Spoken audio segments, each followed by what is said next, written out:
Bonjour à tous et bienvenue aux Chroniques du Moulin, bienvenue au Moulin de Beaupré et à l'Académie de l'Acte.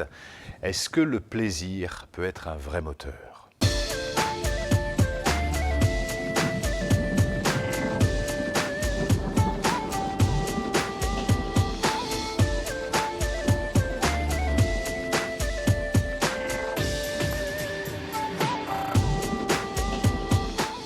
Je suis très heureux de vous accueillir aujourd'hui pour cette nouvelle chronique autour du plaisir.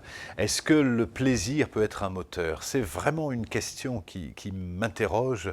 Vous savez, j'ai arrêté l'école de bonheur, j'ai arrêté l'école quand j'avais 15 ans, parce que ça m'intéressait assez peu. Quand j'écoutais les cours, il y a une chose vraiment qui m'intéressait, c'est pas tant les cours, mais je me disais, tiens, pourquoi cet enseignant a du charisme, pourquoi celui-ci n'en a pas, pourquoi celle-là a de l'autorité, celle-là n'en a pas. J'écoutais les comportements, j'observais les comportements, j'écoutais les voix, j'écoutais les intentions, les intonations. Ça, c'est quelque chose qui m'intéressait, dans lequel je prenais beaucoup de plaisir. Et à chaque fois qu'un professeur rentrait, je regardais, tiens, quel impact il va avoir les 15 premières secondes. En revanche, le contenu des cours ne m'intéressait pas du tout. Donc c'est ce qui fait que j'ai effectivement été viré de l'école quand j'avais 15 ans. Et j'étais un adolescent très, très timide et je venais de découvrir le théâtre. Et c'est ce qui fait que quand ma mère m'a dit « Bon, bah, tu es viré de l'école, qu'est-ce que tu vas faire maintenant ?» Spontanément, j'ai répondu du théâtre.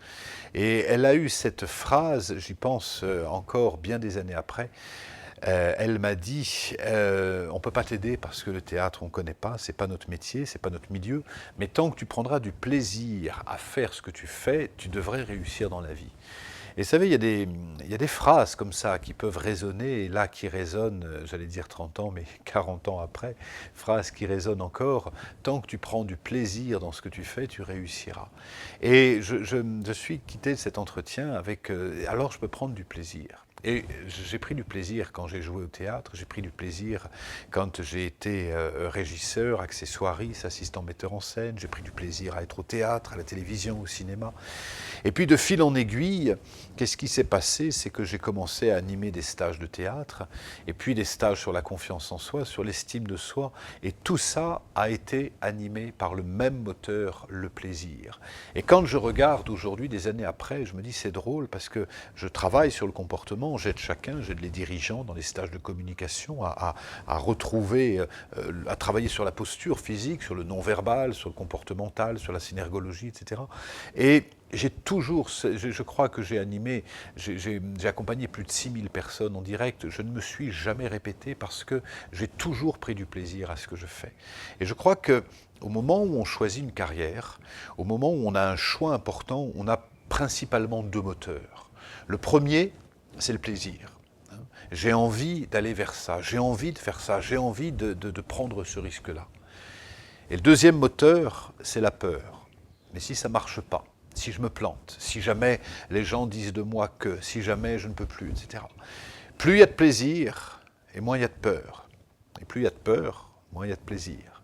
Si je m'ennuie dans mon métier et que je me dis, mais peut-être ça serait bien de changer et puis d'aller ouvrir un restaurant sur la côte, et je pourrais faire ça, et on pourrait, et plus je vais avoir de plaisir, moins il va y avoir de peur.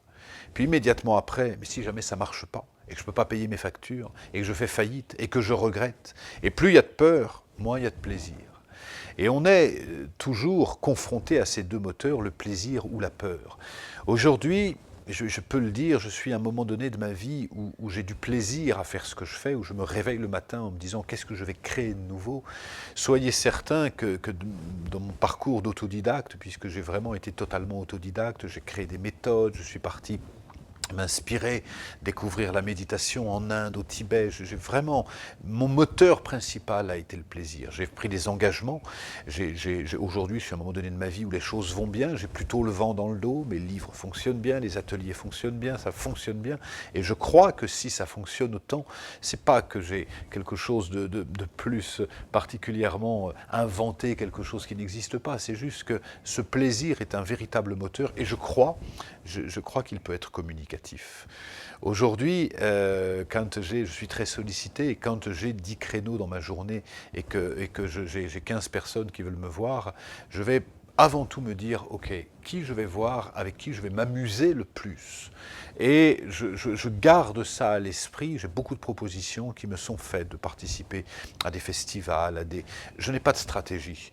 Quand je fais cette chaîne YouTube, je n'ai pas de stratégie. Par contre, je prends du plaisir à le faire parce que je suis animé par quelque chose qui me pousse derrière en me disant, mais si tu prends du plaisir, si tu prends du plaisir à faire ça, ça ne peut que marcher. Et je crois qu'aujourd'hui, on n'a pas qu'une carrière, on n'a pas qu'une vie professionnelle, on a beaucoup de possibilités de changer. Et j'ai envie, s'il y a un message que j'ai envie de partager avec vous, c'est de regarder qu'est-ce qui vous anime, qu'est-ce qui vous amuse. Parce que plus on s'amuse dans ce qu'on fait, meilleur on est. Et meilleur on est, plus on va attirer à nous, c'est les principes de loi d'attraction, j'en parlerai dans une autre vidéo, mais plus on attire à nous, plus on prend du plaisir, plus on va attirer à nous des situations favorables. Prendre du plaisir, c'est valable aussi bien évidemment dans sa relation amoureuse, c'est valable dans sa maison, c'est valable. Je vais vous faire une confidence, je n'ai aucune corvée et je ne fais aucune corvée dans la maison. Ça ne veut pas dire que ma maison est en bazar, ça ne veut pas dire que j'ai 3 femmes de ménage qui font le ménage, non, ça veut dire que si j'ai envie de faire le ménage, c'est parce que j'ai envie de vivre dans une maison qui soit propre et bien rangée. Si je veux, voilà, le tibétain parle de la loi de causalité, chaque cause produit un effet, chaque effet produit une cause. Et se libérer des contraintes, se libérer des corvées, fonctionner sur le plaisir en disant qu'est-ce qui m'anime à faire ça. Et une fois que j'ai pris ce choix, bien sûr, il y a un prix à payer. Si j'ai envie de vivre dans une belle maison, alors je vais faire le ménage, ou je vais investir dans la peinture, ou je vais investir, etc. Si je veux me mettre à mon compte parce que j'ai envie d'être libre, bien évidemment, il y a un risque derrière ça à payer, qui fait que si je ne me lève pas le matin, il n'y a personne qui va faire bouillir la marmite. Mais derrière ça, ce moteur, et je crois que la chance que j'ai, c'est d'avoir gardé ces Colette qui disait un artiste, c'est un enfant qui a survécu. Et je crois que cet enfant qui a pris plaisir quand il avait 15 ans, aujourd'hui il est face à vous dans cette vidéo à vous transmettre ce message que tant que nous sommes dans le plaisir, la vie nous réussit.